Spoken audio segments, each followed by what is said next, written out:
What if everything you thought you knew about chemotherapy was just wrong? For many, the word itself conjures images of extreme suffering and an absolute last resort. But what if I told you that modern chemotherapy is far more manageable, it's incredibly effective, and constantly evolving? I'm Dr. Jay Chaplin, and as a scientist who designs cancer drugs, I've gained unique insight into how outdated fears prevent people from understanding this life-saving treatment. My goal is to bridge that gap and empower you with accurate information. Today, we're going to separate fact from fiction and debunk 6 common myths about chemotherapy. So stick around, because understanding the truth could change your entire perspective on cancer treatment. Hello everyone, and welcome back to Elevating Cancer Treatment. As an immunologist, I'm driven by a passion for creating innovative new drugs that can truly make a difference in human health and well-being. As we get started, a quick reminder: the information in this video is for educational purposes only. It should not be taken as medical advice. Always consult with your personal healthcare provider for guidance on your specific situation. Every cancer is different, even if it's the same type, even if it's a relative, it's your personal journey. Here on this channel, we explore the intricate world of cancer. We dissect the science and debunk common myths to help you navigate your health journey with clarity and hopefully confidence. What truly distinguishes my approach is this dual commitment. Beyond researching cancer, I'm deeply involved in crafting the innovative drugs and treatments that are defining the future of oncology.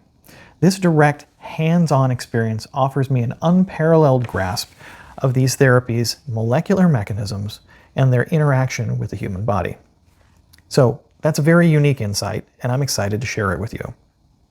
If that sounds like something that you're interested in, please make sure to like this video, subscribe to the channel, and hit that notification bell. That way, you'll never miss an update. Also, before we dive into today's myths, 2 quick things. First, as a thank you for being here, I've created a free resource, 10 Things to Know About Chemotherapy, which you can download from our link in the description. Second, by signing up for that, you'll not only get the guide, you'll also get exclusive updates on the innovative new treatment that I'm working on. I'm confident this represents a significant leap forward in immunotherapy for cancer, and I'm committed to bringing you direct updates on its advancements. Take a moment, download your free guide, and join us in shaping the future of cancer treatment. So today, we're shedding light on chemotherapy. For many people, the idea of chemotherapy can be very daunting. It's often surrounded by outdated misconceptions and fears. That's why we're here, to demystify this powerful treatment by debunking 6 common myths. Our goal is to provide you with clear, accurate information so you can better understand what chemotherapy is, what it truly entails, what to expect. Let's get started.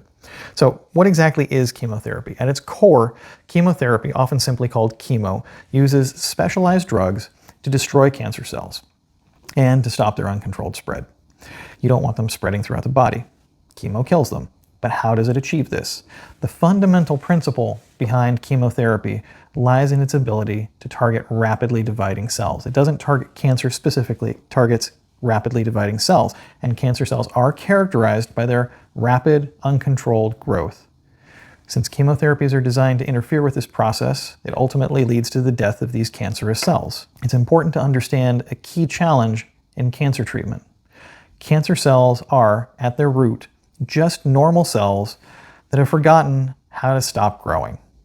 This means that anything potent enough to kill a cancer cell is also likely to affect your healthy cells that divide rapidly, such as those in your hair follicles, those in your bone marrow, and the lining of the digestive tract. And this is why finding effective chemotherapy drugs is so challenging. The ideal cancer drug would be selectively toxic, meaning it would only harm cancer cells while leaving healthy cells completely untouched. While other approaches, known as targeted therapies, are highly specific to unique features of very particular cancers, they require an incredibly close match to be effective. Chemotherapy is different. It's broadly tuned to kill cells that grow rapidly and in an uncontrolled manner. Anything. So we will talk about targeted therapies in a future episode, definitely worth diving into. So these older chemotherapy treatments, particularly those from decades ago, they had a well-deserved reputation for harsh side effects. You'll see that in the movies all the time. But modern drug development has made incredible strides. Today, the focus is on developing smarter, easier, gentler drugs. This evolution means that the chemotherapy experience for patients today is often vastly different and much more manageable than it was in the past, and everything that you've seen in the movies. Forget that stuff. Let's delve into some key facts about chemotherapy that highlight its importance and its effectiveness in cancer treatment. Okay? First, chemotherapy targets fast-growing cells. We talked about that. As we mentioned, cancer cells are characterized by their rapid and uncontrolled division. Chemotherapy drugs are specifically designed to interfere with this rapid growth. That makes them highly effective against these aggressive cells. This mechanism is what makes chemotherapy a powerful weapon against many, many, many types of cancer. It doesn't have to be closely matched. Second, chemotherapy is often used as part of a combined approach to cancer treatment. It rarely stands alone. People don't usually just get chemo. Instead, it's frequently used in conjunction with other therapies. You might have surgery, you might have radiation therapy, you might have immunotherapy, but chemo is along with it, and this multi-pronged approach allows for a more comprehensive attack on the cancer, addressing different aspects of the disease, and really maximizing the chances of a successful treatment, of a cure. And that's really what you want. You want to cure the cancer. For example, chemotherapy might be used before surgery to shrink a tumor, making it easier to remove, or after surgery to eliminate any remaining cancer cells that have spread but can't be found. So finally, and perhaps most importantly, chemotherapy improves survival rates. Extensive research and clinical experience have consistently shown that chemotherapy significantly improves outcomes for various cancers. It plays a crucial role in extending lives and preventing recurrence. It is especially well suited to eliminating small metastases, which are tiny clusters of cancer cells that may have spread from the primary tumor but are too small to be detected. And if you can't find it by imaging scans, you can't cut them out or treat them with radiation. So by targeting these microscopic metastases, chemotherapy helps prevent the cancer from returning and spreading more widely in the future. This makes it an incredibly valuable tool in achieving long-term remission and improving the overall prognosis for cancer patients. So, myth number 1. Chemo is painful, and it always leads to constant severe nausea, fatigue, and diarrhea. This is perhaps one of the most persistent myths about chemotherapy. It's often stemming from outdated information or old media. The reality is that chemotherapy itself is not painful. The discomfort, if any, is usually related to the process of administering the IV or potential side effects that develop over time, not the drug itself. The drug flowing through your veins, it's not painful. It's true that 80 years ago, when chemotherapy drugs were first being widely used, there was a well-deserved reputation for severe nausea, severe debilitating fatigue, and persistent diarrhea, along with hair loss. However, our understanding of cancer and the drug choices that we have for treating it have advanced tremendously since then. Modern medical advances and sophisticated side effect management, we've got strategies that have revolutionized the chemotherapy experience. Pre-medications, for instance, are routinely given to help control nausea. It eliminates it before it can even begin. While side effects like nausea and fatigue can and do still occur, their severity and duration vary significantly from person to person, and they often last only a few days. The constant, severe symptoms that many people fear are far less common today, thanks to better therapies and improved supportive care. This means that while chemotherapy is still a serious treatment, it's often much more manageable than many people anticipate. Myth number 2. Chemotherapy requires long hospital stays. This is another common misconception that can add to the anxiety surrounding chemotherapy. This idea that being confined to a hospital for extended periods is necessary. That expectation is daunting, but for most patients, it's not the reality. Many chemotherapy treatments can be administered on an outpatient basis. That means you can go to a clinic or a hospital for infusion and then return home the very same day. Some treatments can even be given at home with a visiting nurse or a portable infusion pump. Furthermore, a significant and growing number of chemotherapy drugs are now available in pill form, oral form. This means you can take your treatment at home or even at work by yourself. Currently, about 1/3 of all chemotherapy drugs are given as pills, and nearly 50% of the new chemotherapy drugs that were approved between 2008 and 2020 were in this oral form. The shift toward oral chemotherapy offers much greater convenience and flexibility for patients, allowing them to maintain a much more normal routine during their treatment. That'll lead us to myth number 3. You can't work or maintain your normal life during chemotherapy. This myth is closely tied to the previous one, and it's often a major concern for patients who need to continue working and supporting their families. While it's true that chemotherapy can be tiring, it is, and it may require some adjustments to your daily routine, it doesn't automatically mean you have to put your life on hold. Many patients are able to continue working either full-time or with a modified schedule throughout their entire treatment course. With some modifications to their diet, to their routine, and to their work schedule, they can lead relatively normal lives. The key is to listen to your body, communicate with your care team, communicate with your employer, and make adjustments as needed. It's about finding that balance that allows you to prioritize your health while still maintaining a sense of normalcy and purpose in your daily life. Myth number 4. Everyone gets the same type and dosage of chemotherapy. This myth suggests a one-size-fits-all approach to chemotherapy, which couldn't be further from the truth. In reality, chemotherapy is a highly personalized treatment. There isn't a single drug or dosage that works for everyone. Nobody's cancer is the same as anybody else's. Makes sense. Instead, your medical team carefully tailors the treatment to your specific situation. This personalization takes into account several critical factors: the specific type of cancer you have, its stage, your overall health, biomarkers on the samples. For example, a patient with early-stage breast cancer will receive a very different chemotherapy regimen than someone with advanced lung cancer, or that breast cancer would be given something different if it was triple negative. Even within the same type of cancer, variations in the genetic markers or a patient's general health can lead to completely different drug choices and dosages. This individualized approach ensures that you receive the most effective and the safest treatment possible for your unique diagnosis. Myth number 5. Chemotherapy is only for late-stage or terminal cancer. This is a common misconception that can lead to a misunderstanding of chemotherapy's very broad utility. Many people believe that chemotherapy is a last resort, only used when cancer is reached an advanced or terminal stage. That couldn't be further from the truth. Yeah, complete rubbish, complete rubbish.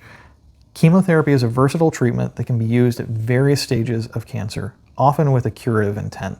For instance, it can be used, again, as what we call a neoadjuvant therapy, which means it's administered before surgery. In this scenario, the chemotherapy aims to shrink the size of the tumor, making it smaller and easier to remove. That can be really helpful if the tumor is right up against a critical organ like the heart. It can make an inoperable tumor operable. Conversely, chemotherapy can also be used as an adjuvant therapy administered after surgery. Here, its purpose is to eliminate any remaining cancer cells that might have been left behind after the surgical removal of the primary tumor. These microscopic cells, if left untreated, could potentially lead to a recurrence.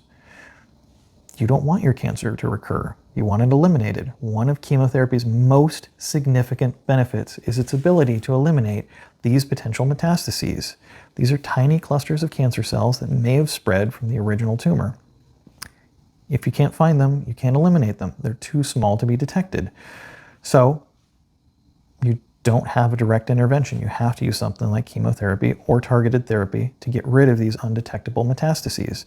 Because of this, chemotherapy is one of the best ways to prevent your cancer from coming back and continuing to spread throughout your body. So chemotherapy is not just for late-stage cancer. It's a critical tool used across the cancer journey to improve outcomes. Its actual best use is in early-stage cancers to prevent recurrence. Myth number 6. There's nothing I can do to have my chemotherapy experience be better. Now, this myth can leave patients feeling powerless, but it's simply not true.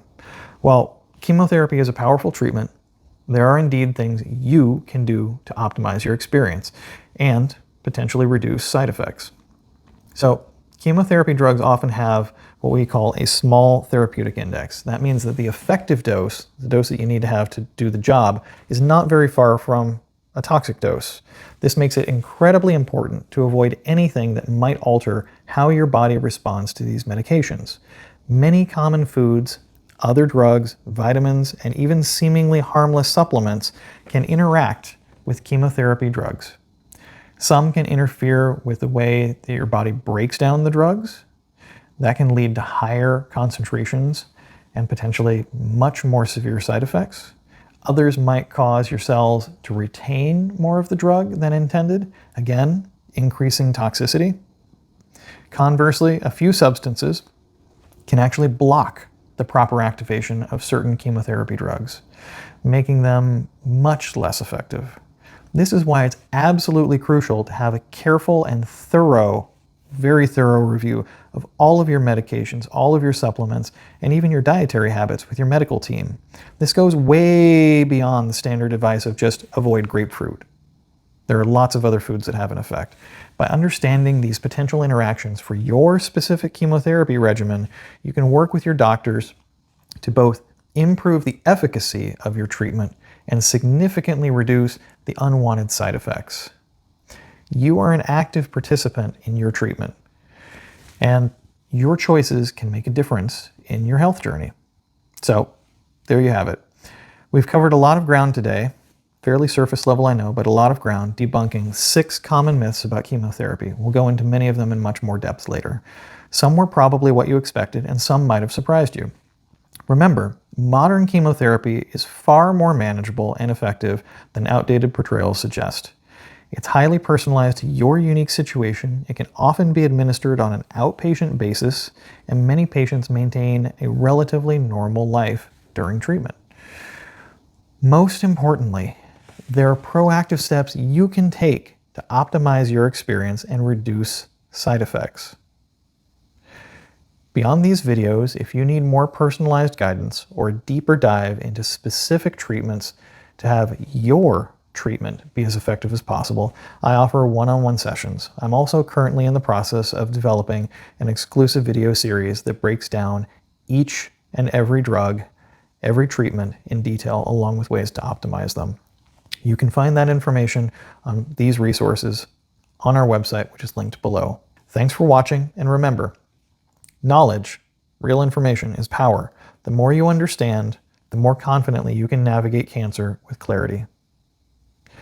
After watching this video, for those who are comfortable sharing, it's a personal thing, what's one piece of advice you wish you'd known or that you'd give to someone else before starting a treatment journey like chemotherapy? Your experience could help someone else feel less alone. Let us know in the comments. Be sure to like, share, and subscribe for more science-based cancer insights. I'll see you in the next video. I'm looking forward to getting into much more detail. Thank you.